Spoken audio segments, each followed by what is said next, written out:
Ron Dalton. How are you doing today? Good. Doing good.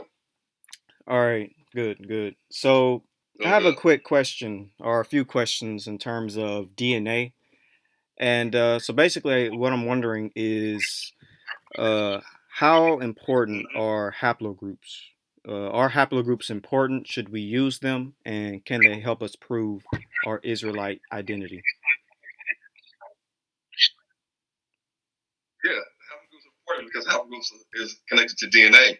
DNA, everybody has specific DNA unless you're an identical twin. And so when you look at Africa, the continent of Africa, you have a lot of different people that are black, but everybody's not the same lineage. They're not the same ethnicity or background. When you talk about the Bible and the Table of Nations, we do know that the Egyptians were black. We know that the Cushites were black. We know that the Canaanites were black. We know that the Puthites were black. We know that the Moors were black. And we know that the Israelites were black. But when you look at modern day science, DNA has enabled us to be able to delineate who is who, especially with determining are these people all the same bloodline. Just because we're Pan African doesn't mean that we're all the same lineage, connecting back to Jacob and to 12. So it's science. Anybody that says the science is of the devil and it's of Satan, that's an ignorant statement. And a lot of times as black people, we are ignorant of certain things. That's why I always say we got to use critical thinking and logic and cognitive analysis. And so look at the building blocks of DNA. You'll see that DNA is made of four types of molecules. You talk about molecules, you also talk about atoms. Atoms are the building blocks of matter, of life.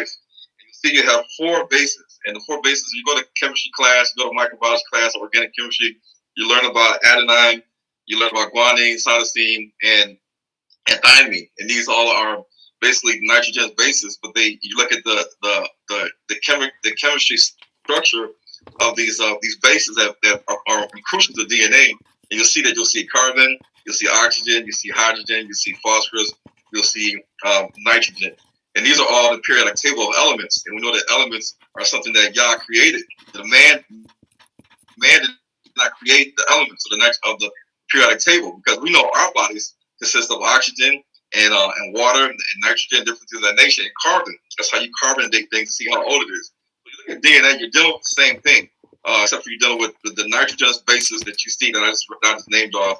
So when you study deoxyribonucleic acid, DNA, and you talk about the genome or alleles and focuses, you talk about haplogroups from the father, haplogroups from the mother, autosomal haplogroups, then using certain markers, which I talk about all the time in my books, STR markers and SNPs, SNPs, and even the YAP positive, negative, and 9BP deletions, you can really delineate who is who. And so, with that being said, when you do an African ancestry test, it tells you that your DNA is matches up perfectly with somebody that's in Yoruba land or Igbo land. That means that history is true. It means that if you say from somewhere in Virginia or South Carolina or Georgia, North Carolina, then we know that the slave trade came through the slave coast. And the slave coast, you look at Nigeria, Cameroon, different areas of that nature. And so we could tell that as slavery took us from West Africa, such as Igbo land, Yoruba land, then a lot of the slaves we might see in South America and North America are descendants of the Igbos, Yorubas, or other people from the Akan tribe in Ghana, Togoland, and Benin. And so it's no coincidence, it's no strange phenomenon when you see their DNA lines up perfectly with those people that is in Nigeria, the Igbos that have E1B1A. We have E1B1A. We don't have the DNA of the pygmies. We don't have the DNA of the houses. We don't have the DNA of the Fulani. We don't have the DNA of the Kushites and Sudan. We have different DNA types. And so DNA haplogroups is very important in this day and age of understanding who we are biblically, in addition to linguistics and measuring the skull, measuring the teeth, the jaw, the maxilla, the mandible, the hair color, infectious disease, all types of different things. And so we cannot be ignorant to science and say, well, I'm not going to use science. Science is white man's creation itself of Satan and Lucifer. Like I always tell somebody, if somebody says, hey, you're the father of my child, and you say, no, I'm not. I'm married, I have kids. And you say, look at it. You get a DNA test if you don't want to pay that child support. And somebody's saying, I'm putting you on child support because this is your son. That's why you see in court. You see in court they get the DNA test and they come up with the results. The results show and you are the father. And so the same thing with you being committed of a crime, and they say, well, you committed murder, your blood's on the scene. They say, no, no, no, no, no. Do the DNA test, check the DNA, and see if it's right. And a lot of people can be basically presumed innocent because of their DNA. And this is science. This is science. Science falls in the aspect of health and other things as well, as you know. So when you talk about science and health, technological advances today in the healthcare field, you gotta say to yourself, well, if science is of Satan and Lucifer the devil, then why are we going to the hospital? That doesn't make any sense. Why are we taking medications? Why are we getting checked out, ultrasounds and PSA levels and mammograms and digital rectal exams and all these different things that we have to do in medical screening so that we can make sure that we're healthy like we should. Blood work, all these different things, X-rays, it's all science. That's why when you get a degree in biology or chemistry, it's called a bachelor of science. When you get a master's degree in physician assistant study, it's a master's of science. And so we can't say that science is of the devil or Lucifer. It can be manipulated, and it's not trustworthy. In most cases, if you like, this is the thing. In most cases, if you get tonsillitis, you go to the hospital. They're going to give you augmentin. They're going to give you amoxicillin. They may even give you clindamycin. This is across the board. And there's certain things that we understand as being true. I mean, this is common now. We live in a real world, and these are the facts. And so anybody that wants to try to not use the haplogroups and DNA, it's just you're limiting yourself. We gotta actually fight the other nations in their own game because they're using DNA and they're manipulating it, and they're not giving you all the truth and all the answers by telling you the certain DNA types is the common amount of haplogroup. Meaning, if you have J1C or J1, that you're lined up with the Cohenite high priest of Aaron. That's false. It's so false. It's not even funny. Same thing with R1A. Oh, R1A means you're priesthood. You're of a Levite clan because you have R1A. No, that's not true. And so there's different things that you have to understand about DNA. And really, I see a lot of Israelites out here trying to teach DNA, and they're messing it up big time. And I don't know if these people have bachelor's degrees of arts, of political science, of philosophy, or something that does like English and mathematics and stuff like the history, African American history. You cannot start trying to teach DNA, especially if you have a bachelor's of arts or master's of arts, or you may have a college education. You cannot Google and learn DNA that well to be able to teach it unless you've been studying like it's your college course for many, many, many, many years, which I've already done, and I've already had a background in this as going into the pre-med track in the undergrad, and then eventually switching over to the physician assistant studies program, which is a master's program. It's almost the same track as medical school. We had to take the same kind of classes that they take as pre-med students. So haplogroups is very important. A lot of Israelites need to stop teaching about haplogroups and having YouTube talks and videos about it because they are really misleading and teaching Israel the wrong things. And a lot of people follow Israelite teachers like sheep. We are literally like sheep, being led and being misinformed, being led to the slaughter, being misinformed by a lot of Israelite teachers. And unfortunately, we look at different YouTube channels and we like we eating off of different plates. And you don't go to everybody's house and eat all this food because you might one day get E. coli and bacterial poisoning and a stomach virus. So we have to be very careful of the Israelites that we listen to on different YouTube channels and what they're teaching. If you really want to understand more about the DNA and you want to fact check and see, hey, before I teach, let me just call Ron and email Ron and see if I'm on the right track. And I'll let you know if you're on the right track because I've been studying this before a lot of people have even had YouTube channels. A lot of these Israelites, they might have YouTube channels. If you look at the oldest video where they were awoke talking about the British Israelites, it might have been 2 years old, maybe 3 years old. That's it. You got to understand that I woke up in 2011, 2012. This is when I started researching a lot of this stuff. And then I put it in my book and published my first book in 2014. So a lot of Israelites that are teaching about DNA, they haven't had a YouTube channel for the last six years talking about British Israelites and teaching on DNA. And so, line of truth, I already seen most of the video, but go ahead, you can answer. Yeah, that was really interesting what you said when it comes to DNA haplogroups and genetics, because I know some people's argument is that uh, why DNA haplogroups are only they only represent like one mutation, but the thing is that that one mutation in your body can completely change your entire your entire self. For instance, people with Down syndrome, they have an extra chromosome, and that completely changes individual. So even if there is like one difference in a mutation, it can definitely have a huge impact on the human body. But what is your thoughts on those who say that Mm-hmm. uh, haplogroups only represent one mutation, so we shouldn't focus on it? Because as I said, I feel like one mutation can it's still pretty important. Wait.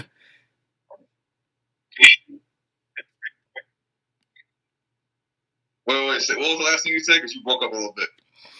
Last thing I said was, what's your thoughts on those who say that haplogroups are only one mutation in the human body, and thus it's not important?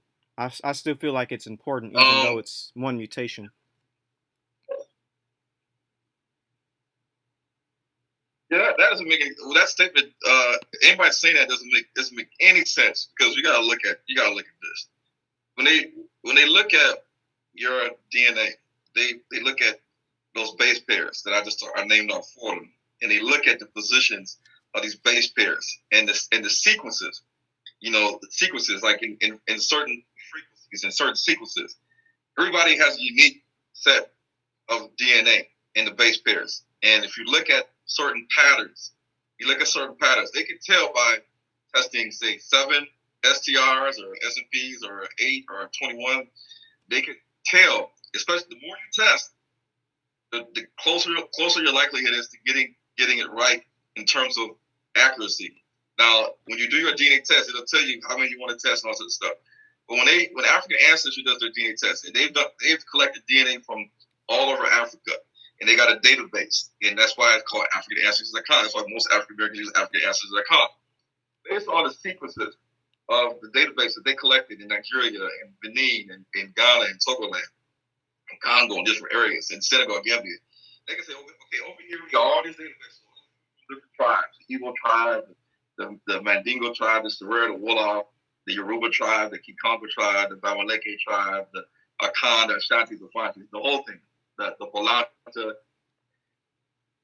And they can say, we got this African American guy, say like Benin Israel. Say Benin Israel, got this guy named Benin Israel, he got a DNA test, and based on his STR markers, nobody else on the planet Earth has the same sequence in order as Benin Israel does than the Balanta tribe in Guinea and in Guinea-Bissau in West Africa. And so when Benin gets his DNA test, he opens it up because I talked to Benin, he told me his DNA test. He opens it up and says, "Hey, Ron, do you know anything about the Balanta tribe?" I said, "Sure, I do." And I told him, I said, "They're Bantus, the E1B1A. They're Israelites." He says, "Oh, okay. So it shows you that slavery really happened. It shows you that we can't connect ourselves to the tribe that we come from using AfricanAncestry.com. And based on that, then we can say, well, wait a minute. Why are the Balantas, the Mandingos, the Akans, the Yorubas, the Igbos, the Kikongo, why are they putting all this evidence in,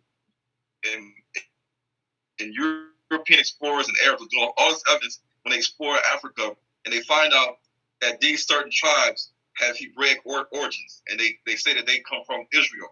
And so checking haplogroups is important, very important. And people need to stop saying mutations. The mutation, you can have good mutations and bad mutations. Sometimes mutations can be bad. A lot of times, like we talked about Down syndrome, but then you can have mutations that simply occur over time. And this is not a coincidence because people travel. You got people groups that travel to different parts of the world. You'll see that it's in different climates that they're traveling to, and then they also intermarry different women. And over time, these can cause subtle mutations that create different haplogroups. Well, people have to understand how do we create these different haplogroups, because when you say that Y-DNA A is the father of Y-DNA B, and B is the father of Y-DNA C, well, the Pygmy tribes have the Y-DNA B. The Australian Aborigines pretty much have the Y-DNA, all of them have Y-DNA C. So does that mean that the little pygmy people in Central Africa and the Congo, does that mean that they are the ancestor forefathers of the Australian Aborigines? No. Does it mean that the Dinka tribe in Sudan, they're the biblical ancestors, forefathers of the Pygmy tribes that have the Y-DNA B? Because if you look at the Y-DNA A, you're going to see that it's centered in the heart of Sudan. in South Sudan, where you see the Nilots, the Cushites. They speak the Cushitic language, or the Cushitic Egyptian language, because we know that they are the closest people that are in that area that are the lineage of the royal kings of Cush and also Mitzrayim or Egypt. So we got to understand these haplogroups.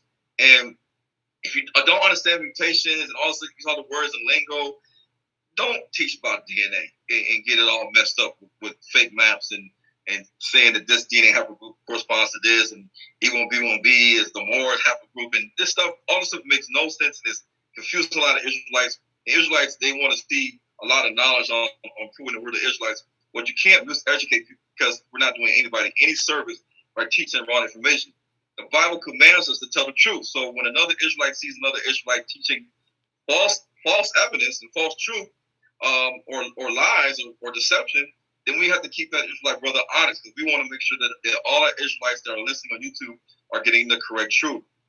Just like if a teacher's teaching you the wrong stuff, somebody needs to call the teacher. I say, nah, teacher, you're teaching the wrong stuff. And so the same thing with the doctor. If a doctor's practicing terrible medicine, then somebody's gonna expose him, and he might lose his license, and he might be asked to step down, or he might lose his clinic, or lose his practice, or lose his patient. So we have to practice sound teaching and teaching of the truth. The Bible commands us to. That's part of the Torah. The Torah is truth, and we're not supposed to lie. We're supposed to tell the truth, even in our teaching. All right, it's interesting that you said that. So it is good. It is wise, I suppose, to I guess correct our brothers if they say something that's wrong, that's false, or show something that's wrong or false. Mm-hmm. All right. Mm-hmm. And another interesting thing that you said. So Benaiah ben Israel, who created the hidden Hebrews, the Israelites being in Spain, he has E1B1A. Yeah. Wow. Yeah, the Balanta tribe. Balanta tribe. Shout out to Benaiah Israel. Yeah, Balanta, Guinea Bissau. All right, nice, awesome. So a lot of the Israelites, a lot of the people in Africa who have ancient Israelite ancestry, they tend to be E1B1A individuals, and Bantu as well. Mm-hmm. So with that being said, what can you give us some information on any type of haplogroup E being in the Levant? Is there any ancient peoples with haplogroup E that was in the Levant region? Well, you already know that one of the studies they did was in the Tufian studies. I had that in my book, and I had that in my movie. And that just, when you talk about the Bronze Age, the Copper Age, like Zion, Divine Prospect talk about pre-pottery Neolithic C, pre-pottery Neolithic B. These time periods date back to the time of the Bible, and it's funny because a lot of the museums in Israel has evidence of this pre-pottery Neolithic C, pre-pottery Neolithic B, and the DNA types they found in Israel, the DNA types that correspond with the Native American Indians, or the Australian Aborigines, or the Black Arabs, or E1B1A, even some DNA of the leftovers of the Assyrians and Babylonians. You'll see in that mix as well, because a lot of people lived in the land of Israel, the land of Canaan. And a lot of them died, and a lot of those that invaded the land of Israel, of course, over time they invaded and they became the inhabitants of that land, like the Assyrians and the Samaritans and the Babylonians and the Persians and the Greeks. Eventually, they died in the land of Israel, and their skeletons are in there. And but you can carbon date the skeletons, and you can test the skeletons in the inner ear peaches portion of the bone. Even when you have the mummies are still mummified, and they have the still skin, they have hair and everything else. You can test it. It's biological tissue. You can test it. And so we could tell, not just from the Tufian studies, but other studies that they've done in pre-Roman period.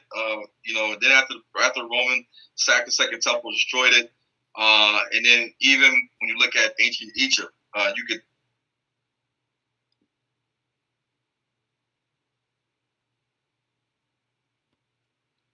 Hello. I believe you cut off. Oh, sorry. Hello. I believe you cut off a little bit. All right, you cut off. You cut off. Where did I drop off? You need to go back to Egypt. You stopped at Egypt. Where did I pick up at? Egypt. Okay, yeah. So in Egypt, you can find out that there were a certain people group with the E1B1A haplogroup that were living in Egypt during the Old Kingdom and part of the Middle Kingdom. And all of a sudden, these guys were servant classes. They weren't the pharaohs of Egypt. They were servant classes. There's normal folk living in Egypt. The lower dogs, the underdogs, those that were laboring and serving like today in America. The Negroes are the servants and laborers of America, and as well as the Latinos, and we make everybody else rich.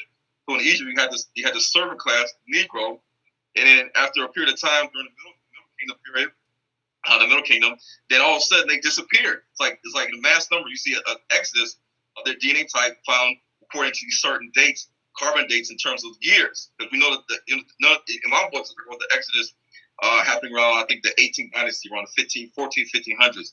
And so then you see then after the Roman, say especially after the Roman age, when the destruction of the Second Temple happened, around that time, 1st century AD, then you see a high number of influx that they found back in Egypt. Again. So it's like a period of time went by where the E1B1A people were not in Egypt in high numbers, but then after a certain period of time, they started to influx back into Africa, the E1B1A. And this goes along with the stories that a lot of the bounties people say they came from Israel and they went to Egypt. Sometimes they'll say we came from Egypt, but the segue part is always to get into Egypt, you have to go through Israel into Egypt. And so a lot of the indigenous people of the land, like the Luau tribe, the Alor, the Akoli, these different tribes, the Dinka, the Noor, the Shillik, all these different tribes, the Nuba, they'll tell you, even the Pygmy tribes, they say, well, we're the indigenous people of the land of Ham. And these Bantu people they're foreigners, they're strangers, they're sojourners. They came into this land and they started to multiply. And this is why, and they kept a patrilineal society and they practiced polygamy. This is the reason why you see so many Bantu tribes, they all have the E1B1A haplogroup, although they may have different maternal haplogroups like L1, L2, L3, and L4, because the Israelites took on many different wives of other nations, especially many different wives of the daughters of Ham, Canaan, Cush, Put, and Mitzrayim, Egypt. And so, and even the Semitic ones. So this is the reason why it's no coincidence that the slave trades also show forth that the Afro-Latinos, the Afro-Caribbeans, the Afro-North Americans, African-Americans, we have the DNA E1B1A because that's what the Israelites practiced. When you look at the pagan heathen nations, they did what they wanted to do. They worshiped different idols. They intermarried one another. They didn't have no laws. It wasn't about patrilineal pedigree from the Father's house, as the book of Numbers 1, chapter 1, verse 18. So E1B1A in Africa is an indicator that you are of an Israelite descent, because if you look at all the Bantu tribes that claim to be Israelites, such from the Kikongo to the Xhosa to the Zulu to the Kikuyu to the Kisi to the Igbos and Rubas to the Akans, you'll see that they all have the DNA haplogroup E1B1A. Correct, right. And so I guess another question would be, are there any white people with E1B1A? Because often I've heard individuals say that whites have E1B1A, and so how would you explain that? Yeah, so this is okay. This is what we gotta understand. Now, if you say for instance, Tia and Tamara, the twins, one of them was married to a white guy. Now, when Tia and Tamara did their test, they came back, I think 50%, like 49% African American, 51% European, and vice versa, whatever. It was like basically half and half. Why? Because one of Tia and Tamara's parents is white, one of them is black. Now, if Tia and Tamara, one of them marries a white guy, which they did, and they have a child. Now, the father is a white guy. So the father, if this Y DNA is G or I, then that child may look black, may look mixed, but the child is going to carry the paternal DNA haplogroup of the father. This is why it's called Y DNA, Y nuclear DNA. Men have a Y and an X chromosome. Women don't have a Y chromosome, so women can't pass it on to their son. So if a African American, let's say African American name marries a white, and then they have a biracial son, and let's say even daughter, because essentially when you say that a white person has E1B1A, that means that somewhere down the line, whether it's his great grandfather, his grandfather, great great great grandfather, there was a black man.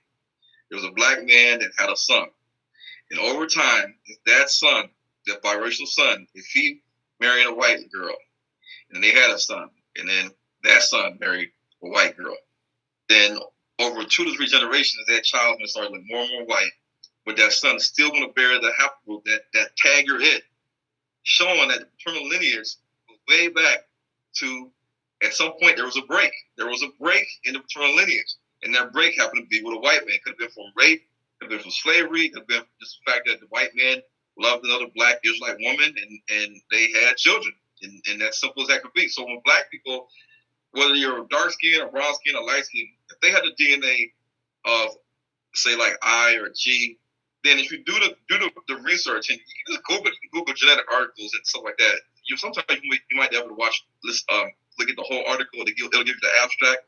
But basically, if a black person has a Y DNA gene, then I'm sorry, unfortunately, that means that somewhere down your paternal family tree, whether it's your grandfather, great grandfather, great grandfather, or great great grandfather, which we don't have, which in those days they didn't have an actual camera to take a picture of somebody that lived in the 1600s, then there was a white man there somewhere, and that white man had a biracial son, and that son had a son all the way down to that black person, even though he might be brown skinned because his mother was brown skinned, his grandmother was brown skinned, and some of that melanin started to creep back in because of mixing. Because when you have a child, you get half the DNA from your father, half the DNA from your mother.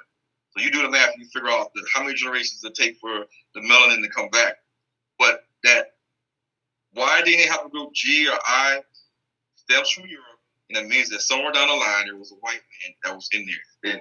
In America, that's no surprise because we know slavery happened, and sometimes the slave master raped a black woman in the 1600s. You go back to 1619, so there's plenty of time between the 1600s to now. We don't know. We might not have no knowledge that there was a white man in our history, but sometimes we do, and that means essentially that there's a white man in that picture somewhere on the paternal side, and if a white person has E1B1A, that means that somewhere down the line he has a black ancestral forefather. But here's the key: you also have to do autosomal DNA testing. If you want to be real technical, say, well, what percentage am I in terms of being black? Then just get an autosomal DNA test. It looks at all your DNA, 1 through 22, and then you can look at your sex chromosomes. But here's the thing: now, back in Israel's time, if you were to have a white man as your father and an Israelite woman, and y'all lived in the camp of Israel, you would not be considered an Israelite. I mean, you couldn't pass down the heritage from Judah to another son if that son's father was not an Israelite. And this is the reason why you look at Numbers 1 and 18, you look at the dilemma of the daughters of Zelophehad, you look at the high priesthood was passed down from Aaron's sons and on down. So you can't have a Gentile be a Levite. You can't have a Gentile be an Aaronite or Cohenite. You can't have it. Even in the case of Christ. Christ had to come through the lineage of Judah. King David, King Solomon had to come through the lineage of Judah. It could not have started with a white man. It had to happen with Israel. So back in the old days, if you had a white father, you could be a stranger or a foreigner, but you were not considered a native-born Israelite. Now, you can be circumcised, you can keep the laws and all this stuff, and keep the feast and all that stuff, but in terms of inheritance and your pedigree, like it says in Numbers 118, the pedigree is based on the father's house. So we just have to keep that in mind. But at the end of the day, ticket to salvation is not based on the fact that I got E1B1A, I'm an Israelite. Because we know that Israelites can be homosexual to the day they die. And homosexuals are not going to make it to the kingdom. You know, liars, murderers, all these things the Bible talks about, the unrighteous, the abominable, they're not going to have any place in the kingdom of God. You still have to repent, be baptized, and really have Christ as your Lord and Savior. And I know some people are non-messianic, and so some people, you know, they believe that all Israel shall be saved no matter what, and we can just do any sin we want to, we can live any kind of life we want to, and I guess on death's door we could say, I repent, and then you're walking into the gates, and everybody else is predestined from birth to the gates of hell. Even though we know there's the thrones that are going to be judging everybody. So, with that being said, you know, DNA is useful because DNA specifically in terms of the Bantu people, it shows the migration routes of the Israelites into Africa. And if you look at the Australian Aborigines, you look at the people of Papua New Guinea, Melanesia, Polynesia, Micronesia, the Native American Indians, you can see, and I teach this all the time, how you can track the migration from one area to the other area. You can't say that the Bantu people have always been in Africa since the beginning, since Jacob and Abraham. No, you can't say the Native American Indians have always been in North America. You can't say that the Caribbean people have always been in the Caribbean. They got there somehow. Same thing with the Papua New Guineas, same thing with the Fiji, Samoas, Australian Aborigines. They went from one place to another place. And so we have to really look into all aspects of DNA if we're going to be teaching it. And don't get confused when somebody says, white people have the E1B1A too. That's true. That's how it works. But black people are also going to have the DNA of one of the nations. A black person can have the DNA of a Chinese man. If the Chinese people were in Africa long enough, and the same thing happened. But yeah, that is true. And you can hit me with another question, bro. I go on a little rant sometimes. No, you're doing good. That's good. I like to hear everything that you have to say. So yeah, basically, I guess most E1B1A people are Israelites. There are Bantu. Majority is you're not gonna find that many whites with it. If anything, like 1%, because it originated with black people. So like if you go to the Congo, and you say excluding the pygmy tribes in the Congo, if you just go around testing people in the Congo, what you'll find is the majority of people in the Congo are E1B1A. Same thing with Cameroon, except for maybe North Cameroon. You're gonna find that they're almost all E1B1A in the Congo. And when you understand the Bantu's expansion, and when Divine Prospect is teaching about the Bantu's expansion out of the Congo or the Kingdom of the Congo, then you can understand why in these areas, in the Congo and Zaire and Zambia and Angola, Gabon, that you'll see a high percentage of E1B1A, especially in the Congo. And so the majority of people on planet Earth that have E1B1A are black Negro-looking people.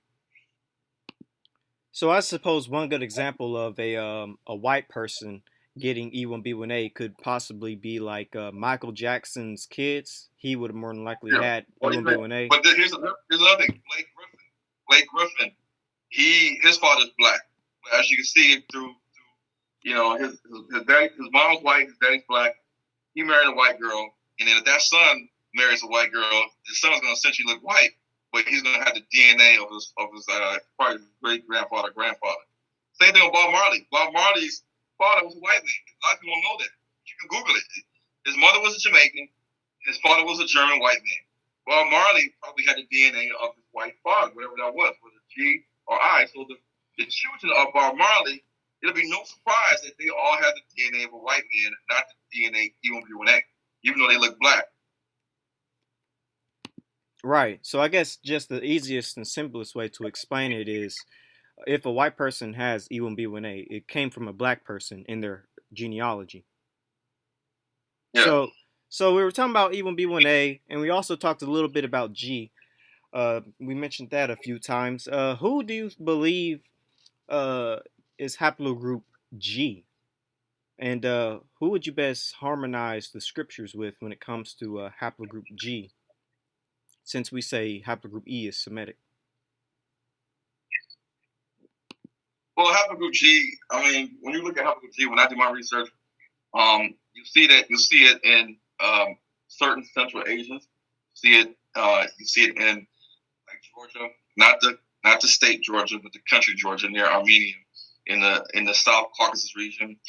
You see it in Turkey. You'll see it in Greece, Macedonia. You'll see it in Italy, which is right next door. We talk about Javan and Kittim. Javan, Greece, Kittim, Cyprus, or Rome. You see it in a lot of the white-skinned modern-day Arabs. You see it also in the Ashkenazi Jews. You see it in the Sephardic Jews. You'll see it in the Romanite Jews that speak Devonic, which is a mixture of Greek and Hebrew.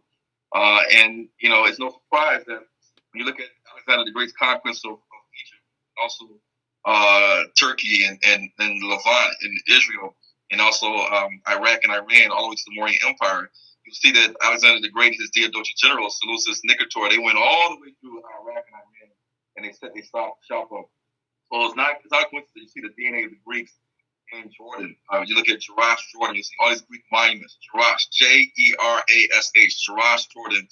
The Jordanians know, in fact, they know that the Greeks and Romans dominated that area. And they know that in Iraq and Iran that the Greeks came through there as well. Even the Mauryan Empire, if you research about Indian history, the Mauryan Empire, you'll see that there was a truce made at that time between the Greek kings and the Mauryan kings where Afghanistan, Pakistan is. And so when you look at the Jews today, the Ashkenazi Jews, they had the DNA of the Greeks because part of their ancestry goes back to the ancient Greeks and the ancient Greco-Romans, including some of the Edomites, but also Central Asians, the Turkic nomads like the Khazars, and you also see the Oghuz people. The Oghuz people are the forefathers of the Ottoman Turkish people that spoke the Turkic language before they spoke the Turkish language, before they spoke Arabic. And so when you look at most people with white DNA G, you'll see that it's white people. You're not going to see the white DNA G in sub-Saharan Negroes, Bantu people. You're not going to see that. You're not going to see that. So anybody that says that that's a Israelite DNA, even if you say it was a Levant DNA, you got to be very specific because we know that the Greeks invaded Israel. Yes, they invaded the Levant in around 333 BC with Alexander the Great. Cleopatra, we know that in my teachings, I teach that the Maccabees were Greek Gentile converts. And if you look at Joseph Flavius, he was also related to the Hasmonean Maccabean family.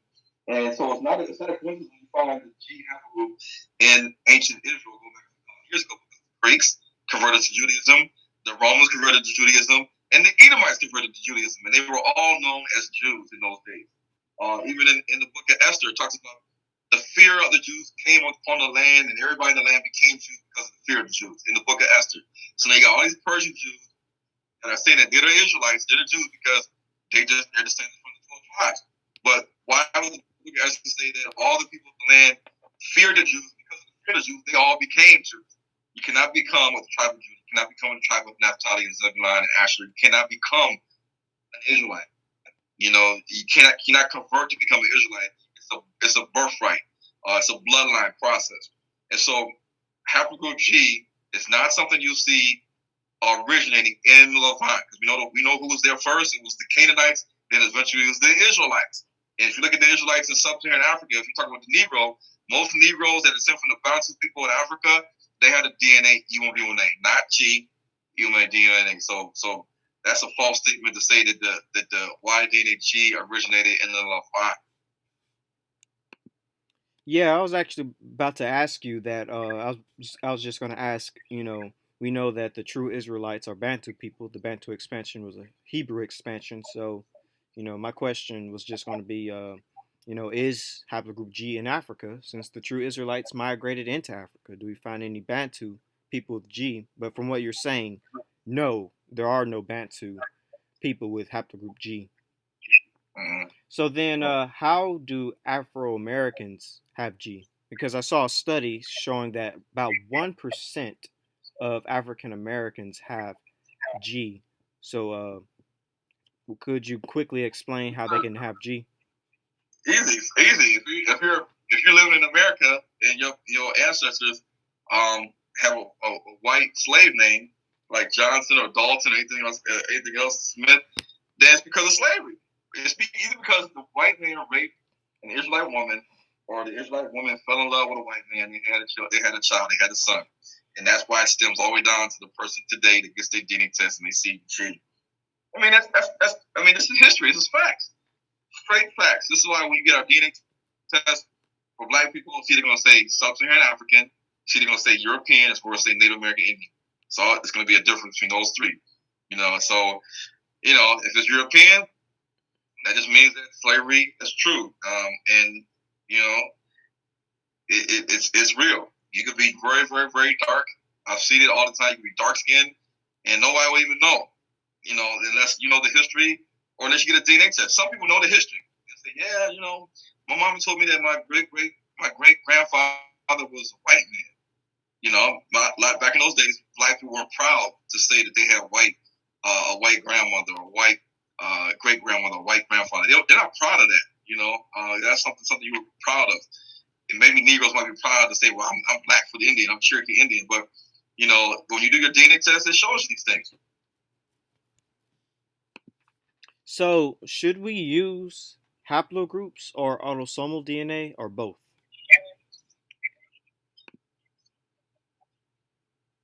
You can use both. I use both to show that we're not the Egyptians. We tested DNA of the pharaohs of Egypt, the ones that are in the pyramids. They're royal kings and things of that nature, royal people. These people are not going to be common folk. These are not going to be servants and slaves that are ruling over Egypt. These are going to be authentic, real Egyptians. Or they're going to be authentic, real Nubians, because the Nubians ruled over certain dynasties in Egypt, as well as the Hittites. So these are ways you can, also with DNA, you can tell on the planet Earth or in Africa who are the closest people related to the ancient Egyptians. And it'll tell you if it's the bounces people, the number of the MLI scores, the median likelihood index scores will hit the roof. It will be like 1,000. It'd be like 500 to 1,000. But if it's very, very, very low, like in the case of the white Arabs that live in Egypt right now, like if your match likelihood index scores, MLI scores based on autosomal STR markers is like 2, and Somalians are like 1,000, or somebody else in the Horn of Africa, and that means that you're not a descendant of the original Egyptians. You're a descendant of the Central Asian Turks. Now they can do an autosomal test to find that out in Turkmenistan, but in terms of black people, there's a reason why in the Horn of Africa and in certain areas like in South Egypt, you see the true descendants of the Egyptians in these areas, like such as the Beja, the Akbars, the Somalians. They actually speak in Egyptian Cushitic language. They might say Cushitic language, but if you ask a Somalian how do you say God, he's going to say something that sounds like Neter, N-T-R, N-E-T-E-R, Netaru. And so this is all Egyptian. They're not going to say Elohim and Eloah and El Shaddai, El Elyon. They're not going to say any of that stuff. They're not going to say Yahuwah. And so it was almost good to test to see your stock. Is it mostly European or is it not? A lot of European Jews and a lot of modern day white skinned Arabs, they can tell by autosomal DNA if their stock is mostly European, Japhetic from Central Asia. They can do this test, and that's what I like to use it for. But if anybody wants to go deeper into the research, they can do that too. But most people do the Y DNA or the maternal DNA. Right.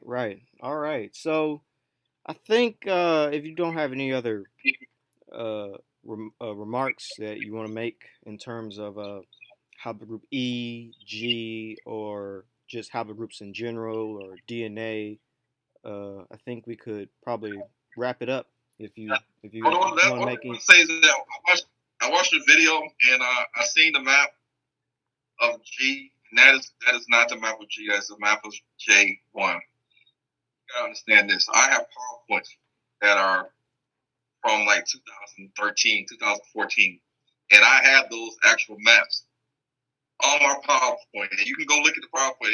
It'll say like the date, because I got different PowerPoints saved on different USB drives.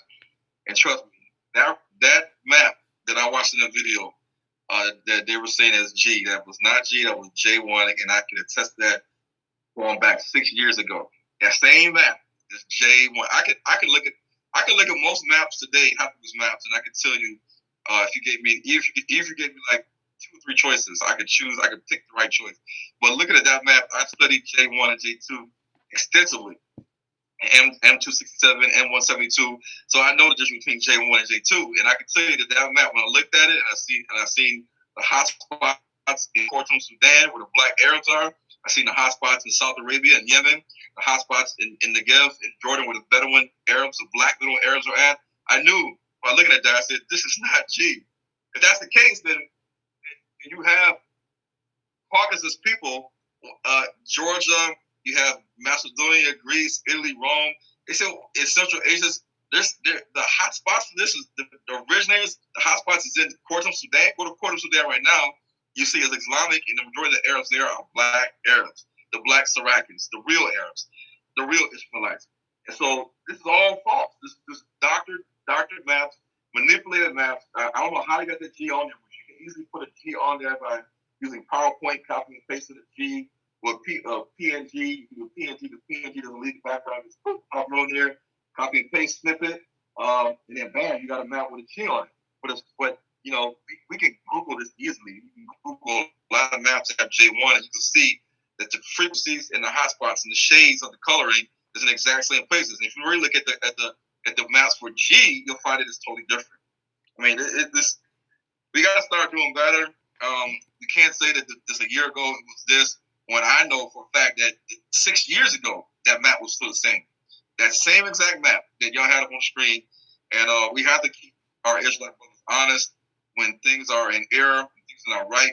We cannot deceive the Israelites and expect them to do the research. Not all the time the Israelites that watch these videos, we're not going to go back and do the research. We're just going to look at the videos and say, teach me. Oh, okay, well, yeah, they're scholars, they're mores.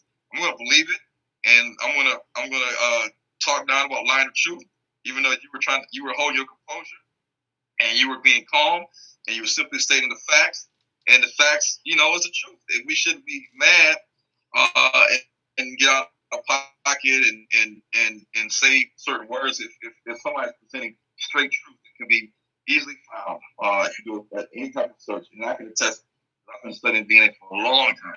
And I know I studied DNA the whole world. So I know the different maps of N and I and J and K and P and Q and R and S and A, B, C, D, E, F, G, X, all the letters, all the way down to T and everything.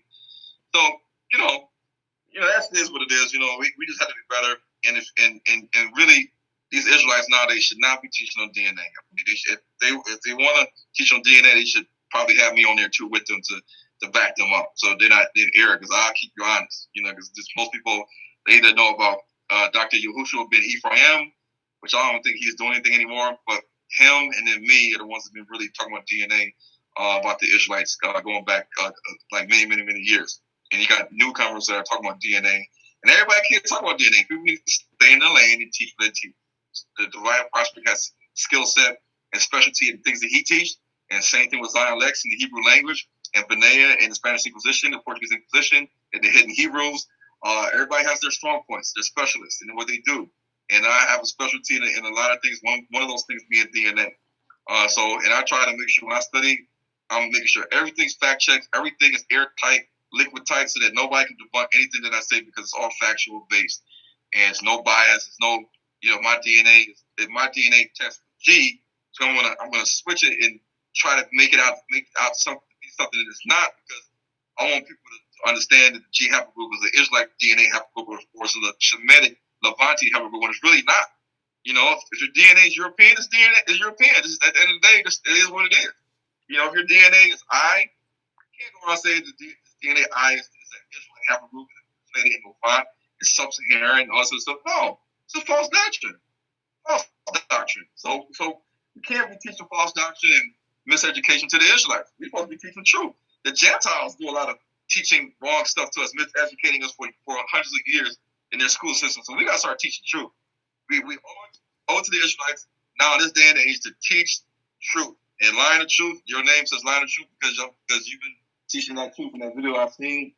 And I attest and I agree with the stuff that you said in that video. And we can agree with a lot of stuff the Israelites say, but then if you see something that just does not make sense, you don't just say, well, everything else I've been listening to him has been all right. Okay, I'm gonna believe this too. No, we gotta start questioning and fact checking our mores and teachers. Don't let them say the Canaanites were white people. The Edomites are a whole entire white race on earth. So the Edomites all have sex with all the daughters of Japhet, eliminating the children of Japhet. Who's Gomer? Who's Magog? Who's Tubal? Who's Meshach? Who's talking about? Who's people? If all the white people on the planet Earth are Edomites, where are these other Japhetic nations at? Where are they at? And you can't say, oh, these are Papua Guineans, these are Melanesians, Micronesians, Australian Aborigines. Now the Melanesians are the Romans and the Greeks. Now the Papua Guineans are the descendants of these people. No. That doesn't make any sense. So when you do things like this, and you say, well, in Ezekiel 38, it says Gomer, the bears are talking about come against the children of Israel in the last days, in the latter days, in the land, with Israelites will be dwelling in safety and peace in unwalled villages. You say, well, Gomer and talking about going to come upon the Israelites in Ezekiel 38. Okay, then you say, well, who's Gomer? Oh, the Pacific Islanders are Gomer. Who's the Togamon? Oh, that's the Australian Aborigines. Okay, so that means Australian Aborigines are going to come to seek to destroy the Baptist people in Israel, in Africa in the last days. It doesn't make any sense. Magog? Who's Magog? So these things we got to really teach sound doctrines. It really cringes. It really hurts when people say Moab and Ammon is China and all sort of stuff. It's a lot of stuff we got to really research. And that's what I do. I research and try to get the correct truth out to the Israelites. So when you teach it, then you're on the right track. By the way, I just want to say thank you for being one of the few people to actually have noticed that incorrect map. Because I was looking at the comment section and I was really surprised that no one went back and fact checked what I had said in the debate. Nobody fact check. Yeah, they all fact check. They'll say let the brother talk. You should let the brother talk. But for me, I fact check everything. I fact check everything. So, nobody can run that okey doke on me. Even when the Jews do that Kohen model haplogroup nonsense and the R1A Levite heritage, I fact check all of that. I look at the sources. I go to genetic articles.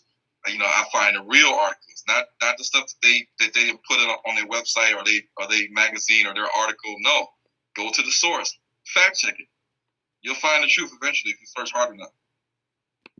right. As a matter of fact, it might be haplogroups that will one day disprove the the Ish people of who they are. Because I feel like one day when we dig up more remains in Israel, I'm pretty sure we'll find some E1B1A Iron Age Israelite remains. Mm-hmm. But Yep.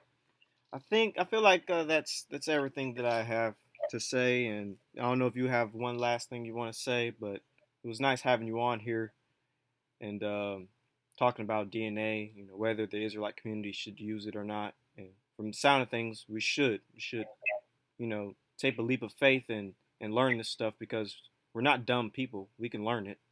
There are such things as black geneticists. So,